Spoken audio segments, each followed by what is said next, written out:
Vestibular schwannoma, Wikipedia article audio.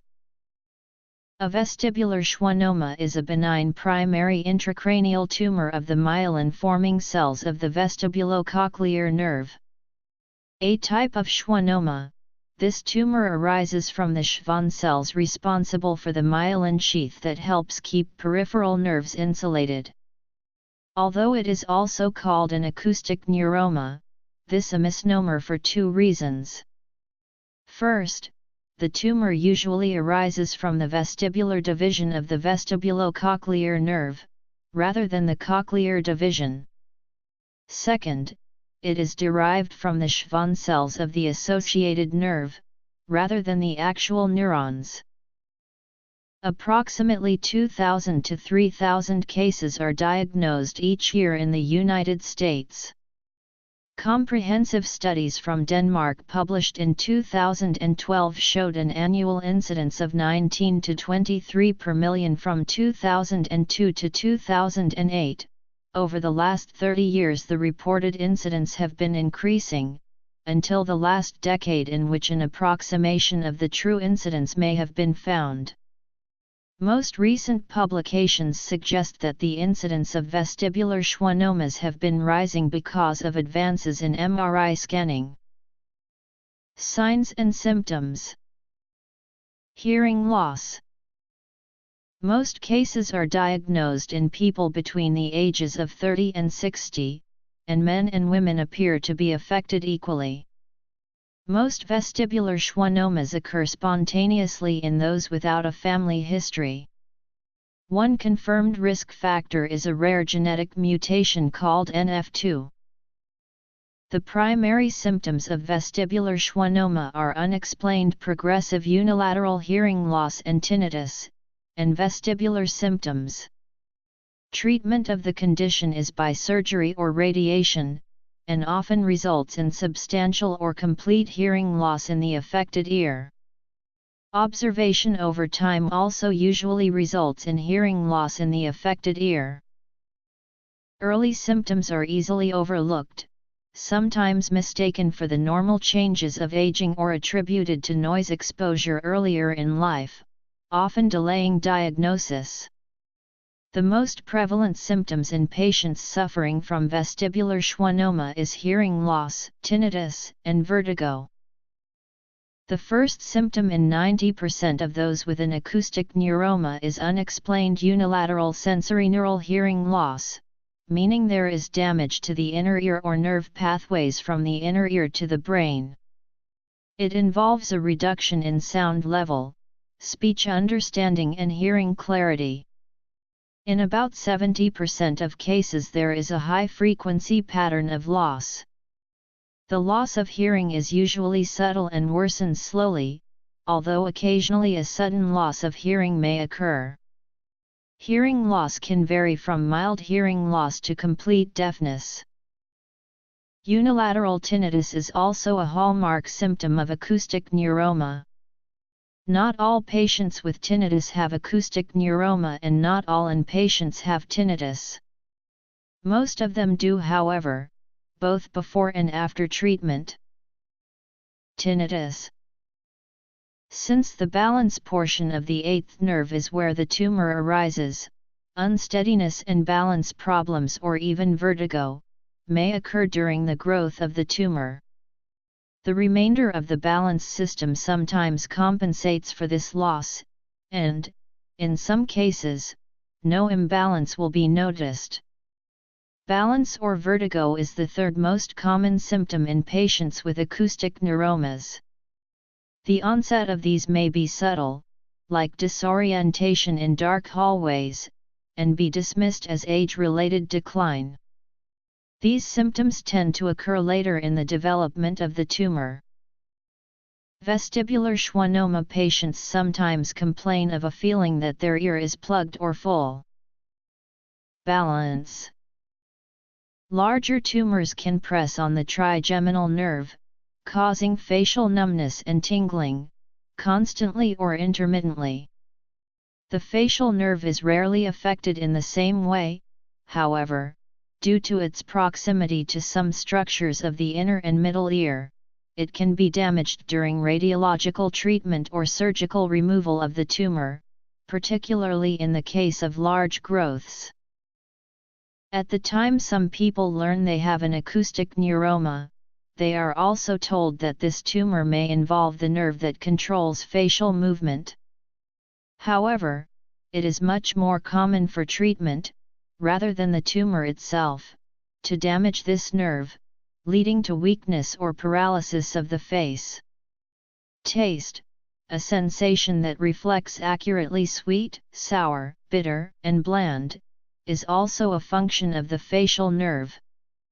Should any of the cranial nerves be damaged or need to be cut during surgery, it is sometimes possible for a neurosurgeon to microsuture the ends together.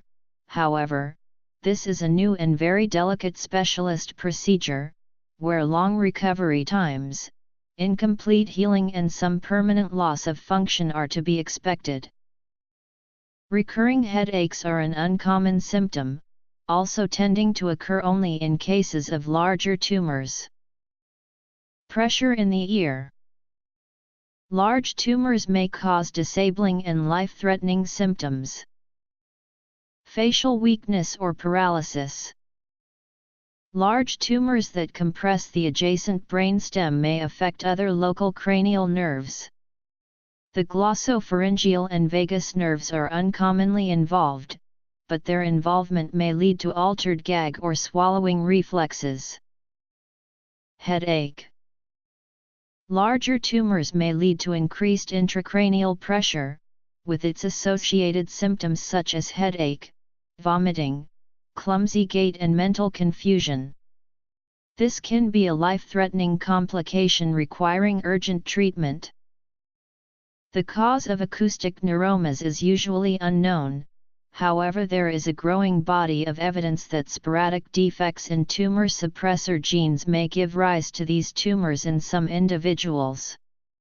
In particular, loss or mutation of a tumor suppressor gene on the long arm of chromosome 22 is strongly associated with vestibular schwannomas. Other studies have hinted at exposure to loud noise on a consistent basis. One study has shown a relationship between acoustic neuromas and prior exposure to head and neck radiation, and a concomitant history of having had a parathyroid adenoma.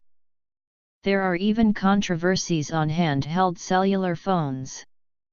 Whether or not the radio frequency radiation has anything to do with acoustic neuroma formation, remains to be seen.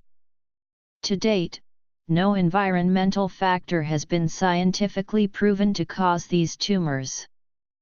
The Acoustic Neuroma Association does recommend that frequent cellular phone users use a hands-free device to enable separation of the device from the head. Advanced symptoms. Although there is an inheritable condition called neurofibromatosis type 2 which can lead to acoustic neuroma formation in some people, most acoustic neuromas occur spontaneously without any evidence of family history. NF2 occurs with a frequency of 1 in 30,000 to 1 in 50,000 births. The hallmark of this disorder is bilateral acoustic neuromas usually developing in late childhood or early adulthood, frequently associated with other brain and spinal cord tumors. Acoustic neuromas, the common term for vestibular schwannomas, are neither acoustic nor neuromas, since they do not arise from nerve tissue itself. Ours develop from an overproduction of non-neuronal glial cells that support and protect the vestibular portion of the vestibulocochlear nerve. Ours are slow-growing local, benign and non-invasive. Progression to malignancy in this kind of tumor is rare. They normally develop gradually over a period of years, expanding at their site of origin roughly 1–2 mm each year. However, up to 50% of such tumors do not grow at all, at least for many years after diagnosis. Tumor growth may be erratic, alternating between periods of relative dormancy or very slow growth and rapid growth. Tumors are typically described as small, medium, large, or giant. Tumors are described by a combination of their location and size. An intracanalicular tumor is small and in the internal auditory canal. A cisternal tumor extends outside the auditory canal. A compressive tumor infringes upon the cerebellum or brainstem. Very large tumors may obstruct cerebrospinal fluid drainage. The tumor may develop within the auditory canal, where the vestibulocochlear nerve which supplies the inner ear penetrates the skull, or outside the canal. The vestibulocochlear nerve has two components, the auditory and vestibular portions. Most schwannomas start out as intracanalicular, and growth compresses the nerve against the bony canal, so the first symptoms of the tumor are unilateral sensorineural hearing loss or disturbances in balance. It may also compress the labyrinthine artery which passes through the auditory canal, resulting in ischemia or infarction. As intracanalicular tumors grow, they tend to expand into the cerebellopontine angle, leading to their characteristic ice cream cone-like appearance on a radiograph. When the tumor expands extracanalicularly, the growth rate often increases, since it is no longer confined by the bony auditory canal. As the schwannoma expands into the CPA, it may infringe on cranial nerve V and cranial nerve 7. Cranial nerve 8, along with these two nerves, also passes through the CPA, so more serious or complete hearing loss and episodes of vertigo may occur as the tumor infringes on it there. When a schwannoma becomes large, it can displace normal brain tissue. The brain is not invaded by the tumor, but the tumor pushes the brain as it enlarges. Vital functions to sustain life can be threatened when large tumors cause severe pressure on the brainstem and cerebellum. Cause: very large tumors may compress or distort the spinal fluid spaces, resulting in hydrocephalus, with symptoms of headaches, vomiting, nausea, sleepiness and eventually coma. Pathophysiology. The gold standard for diagnosis of vestibular schwannoma is without doubt gadolinium-enhanced magnetic resonance imaging, yet several examinations may arise suspicion of vestibular schwannomas. Routine auditory tests may reveal a loss of hearing and speech discrimination. Pure tone audiometry should be performed to effectively evaluate hearing in both ears. In some clinics, the clinical criteria for follow-up testing for an is a 15 dB differential in thresholds between ears for 3 consecutive frequencies. An auditory brainstem response test is a much more cost-effective screening alternative to MRI for those at low risk of an. This test provides information on the passage of an electrical impulse along the circuit from the inner ear to the brainstem pathways. An acoustic neuroma can interfere with the passage of this electrical impulse through the hearing nerve at the site of tumor growth in the internal auditory canal, even when hearing is still essentially normal. This implies the possible diagnosis of an acoustic neuroma when the test result is abnormal.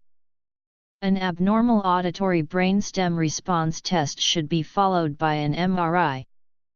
The sensitivity of this test is proportional to the tumor size. The smaller the tumor, the more likely is a false negative result. Small tumors within the auditory canal will often be missed. However, since these tumors would usually be watched rather than treated, the clinical significance of overlooking them may be negligible. Advances in scanning and testing have made possible the identification of small acoustic neuromas. MRI using gadolinium as an enhancing contrast material is the preferred diagnostic test for identifying acoustic neuromas. The image formed clearly defines an acoustic neuroma if it is present, and this technique can identify tumors measuring down to 5 mm in diameter. Diagnosis, treatment, observation, surgery. When an MRI is not available or cannot be performed, a computerized tomography scan with contrast is suggested for patients in whom an acoustic neuroma is suspected. The combination of CT scan and audiogram approach the reliability of MRI in making the diagnosis of acoustic neuroma. There are 3 treatment options available to a patient. These options are observation, microsurgical removal, and radiation. Determining which treatment to choose involves consideration of many factors, including the size of the tumor, its location, the patient's age, physical health, and current symptoms. About 25% of all acoustic neuromas are treated with medical management consisting of a periodic monitoring of the patient's neurological status, serial imaging studies, and the use of hearing aids when appropriate. One of the last great obstacles in the management of acoustic neuromas is hearing preservation and/or rehabilitation after hearing loss. Hearing loss is both a symptom and concomitant risk, regardless of the treatment option chosen. Treatment does not restore hearing already lost, though there are a few rare cases of hearing recovery reported. A diagnosis of NF2-related bilateral acoustic neuromas creates the possibility of complete deafness if the tumors are left to grow unchecked. Preventing or treating the complete deafness that may befall individuals with NF2 requires complex decision-making. The trend at most academic U.S. medical centers is to recommend treatment for the smallest tumor which has the best chance of preserving hearing. If this goal is successful, then treatment can also be offered for the remaining tumor. If hearing is not preserved at the initial treatment, then usually the second tumor, in the only hearing ear, is just observed. If it shows continued growth and becomes life-threatening, or if the hearing is lost over time as the tumor grows, then treatment is undertaken. This strategy has the highest chance of preserving hearing for the longest time possible. Since acoustic neuromas tend to be slow-growing and are benign tumors, careful observation over a period of time may be appropriate for some patients. When a small tumor is discovered in an older patient, observation to determine the growth rate of the tumor may be indicated if serious symptoms are not present. There is now good evidence from large observational studies that suggest many small tumors in older individuals do not grow, thus allowing tumors with no growth to be observed successfully. If the tumor grows, treatment may become necessary. Another example of a group of patients for whom observation may be indicated includes patients with a tumor in their only hearing or better hearing ear, particularly when the tumor is of a size that hearing preservation with treatment would be unlikely. In this group of patients, MRI is used to follow the growth pattern. Treatment is recommended if either the hearing is lost or the tumor size becomes life-threatening, thus allowing the patient to retain hearing for as long as possible. Current studies suggest surgeons should observe small acoustic neuromas. Over a period of 10 years of observation with no treatment, 45% of patients with small tumors lose functional hearing on the affected side. This percentage is considerably higher than that for patients actively treated with hearing-preserving microsurgery or radiosurgery. The goals of surgery are to control the tumor, and preserve function of the involved nerves. Preservation of hearing is an important goal for patients who present with functional hearing. Surgery cannot restore hearing already lost. Translabyrinthine approach. Microsurgical tumor removal can be done at one of three levels: subtotal removal, near total removal, or total tumor removal. Many tumors can be entirely removed by surgery. Microsurgical techniques and instruments, along with the operating microscope, have greatly reduced the surgical risks of total tumor removal. Subtotal removal is indicated when anything further risks life or neurological function. In these cases, the residual tumor should be followed for risk of growth. If the residual grows further, treatment will likely be required.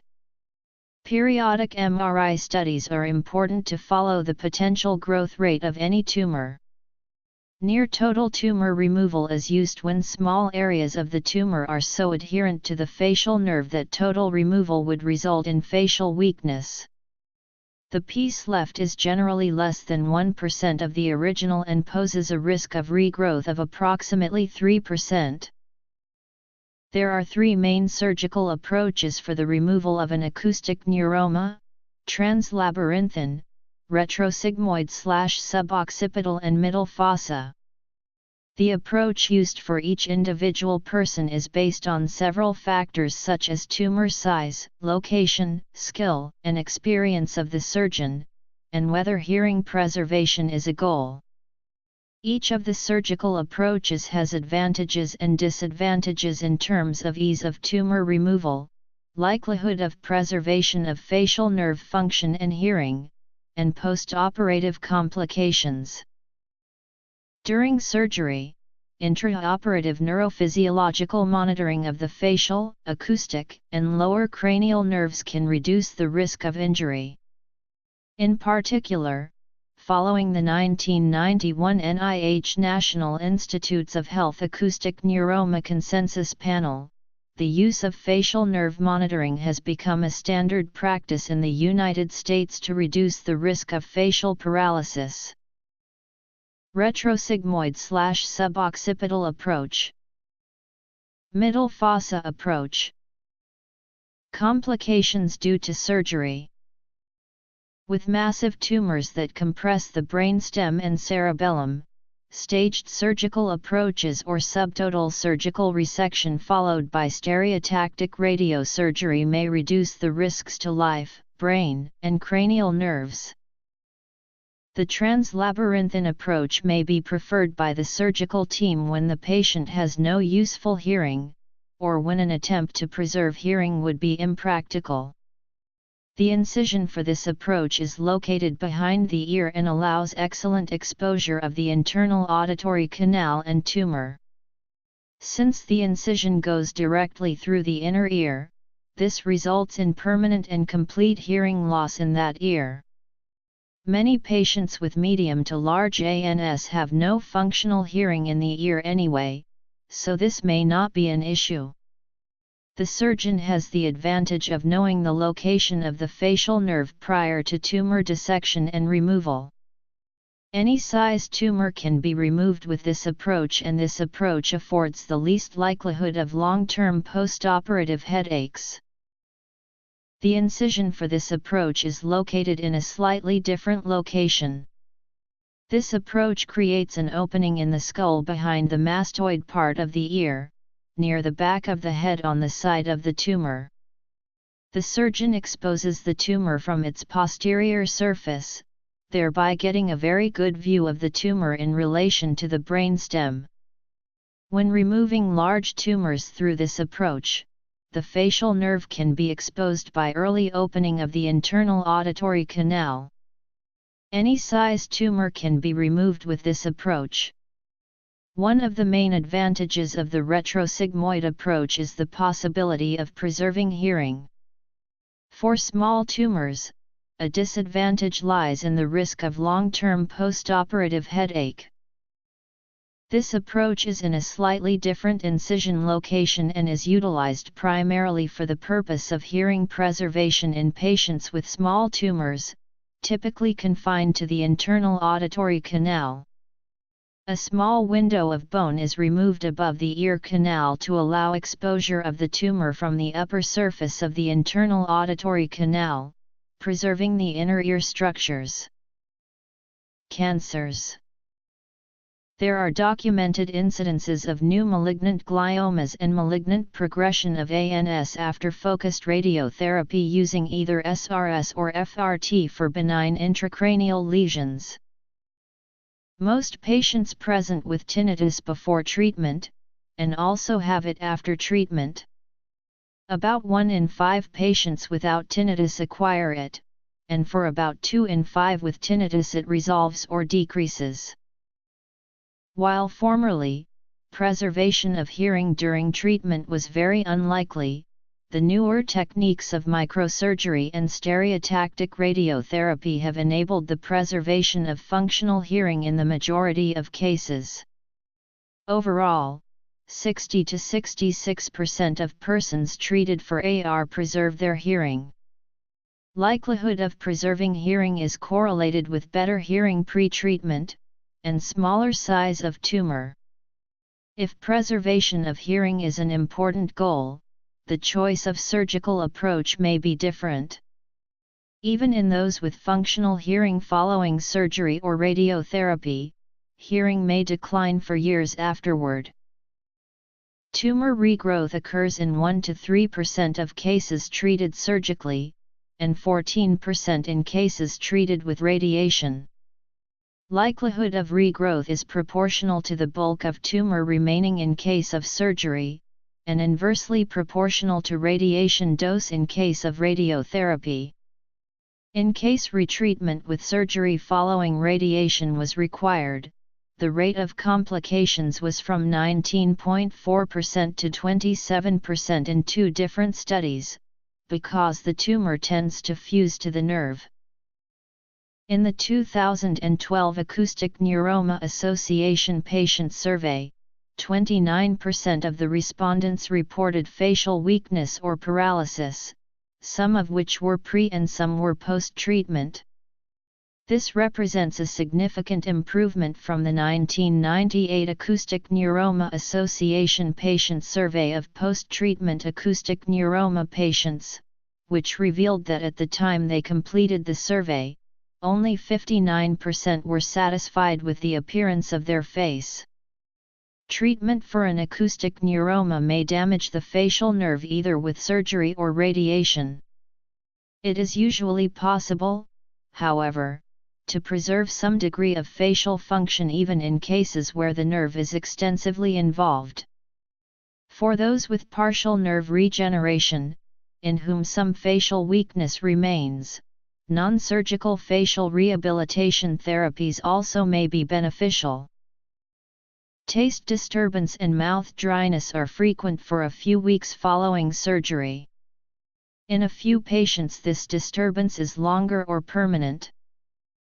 Head pain is expected in most patients immediately after acoustic neuroma surgery because of the incision, variations in cerebrospinal fluid pressure, muscle pain, or even meningitic pain. It typically responds to appropriate medications and resolves within several weeks. Headache that persists for months or even years after surgery can be debilitating and may be an underappreciated complication of acoustic neuroma treatment. In patients who experience chronic headaches, the pain often persists for prolonged periods of time, and does not always respond well to various medical and surgical treatments.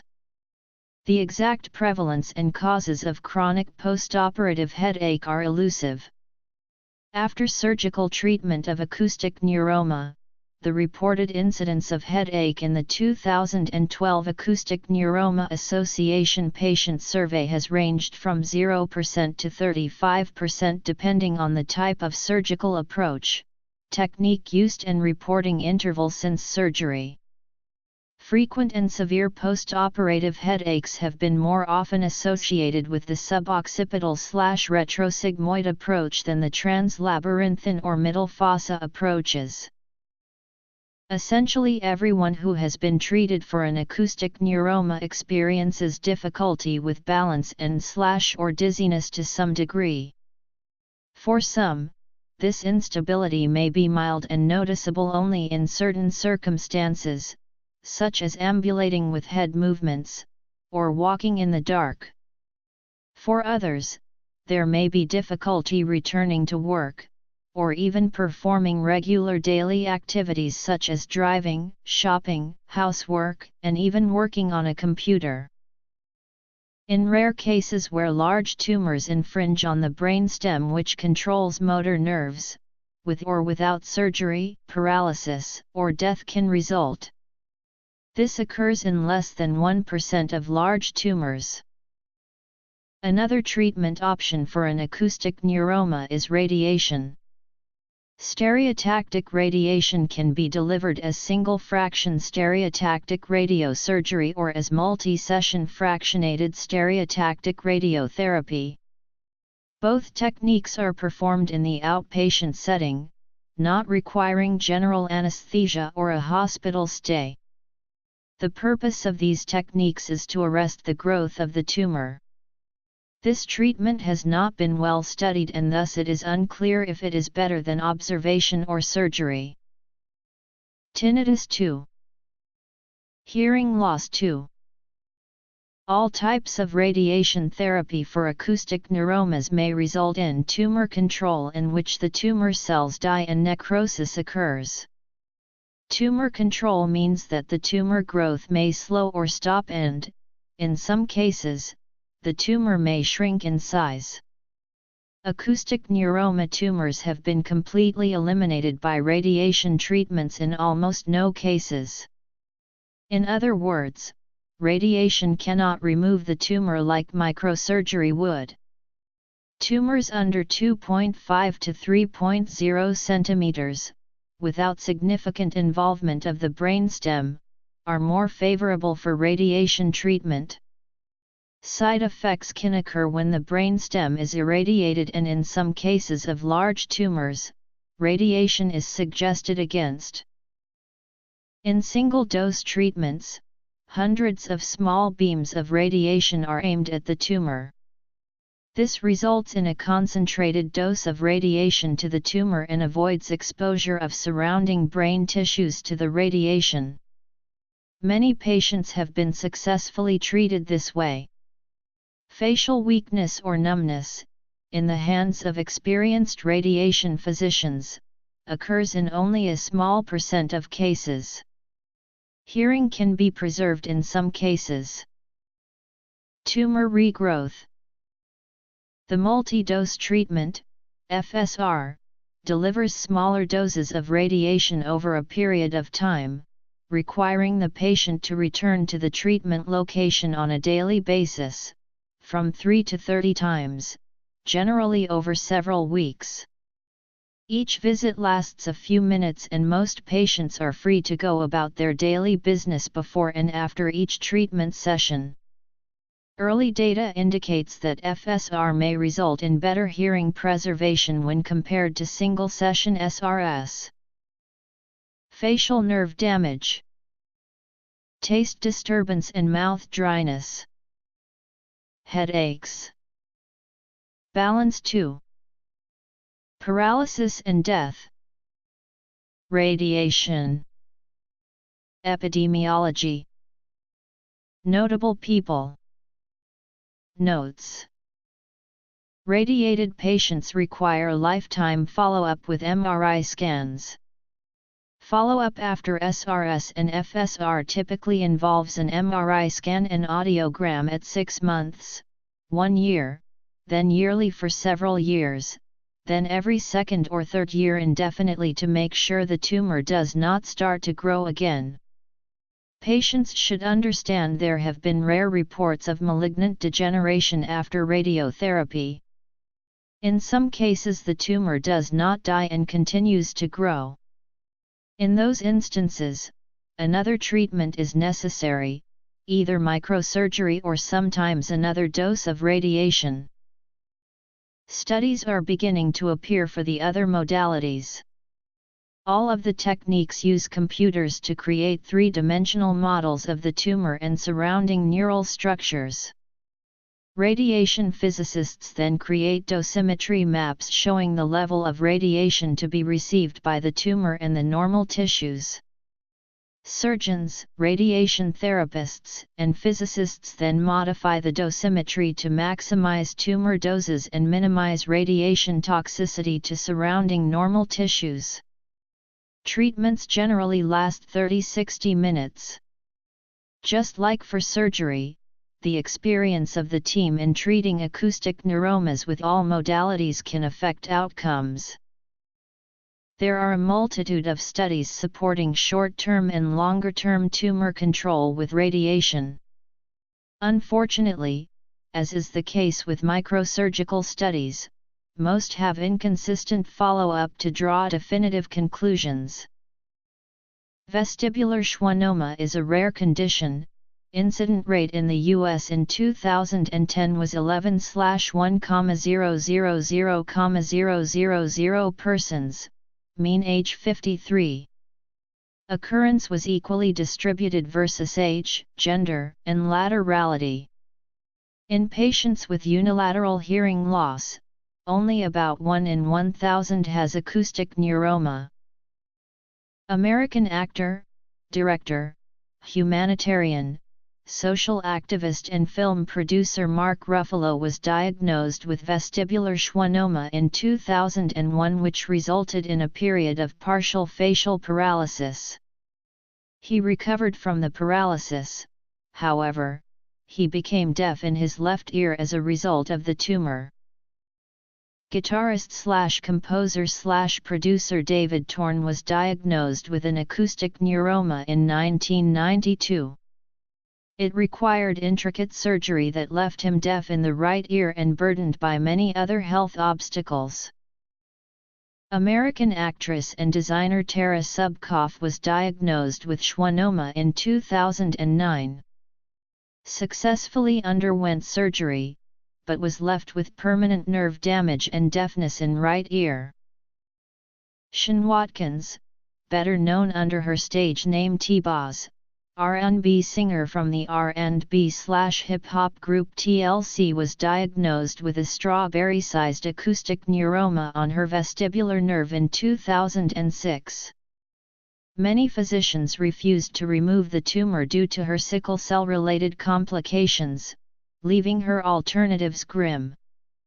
Ultimately, she underwent surgery at Cedars-Sinai Hospital in Los Angeles.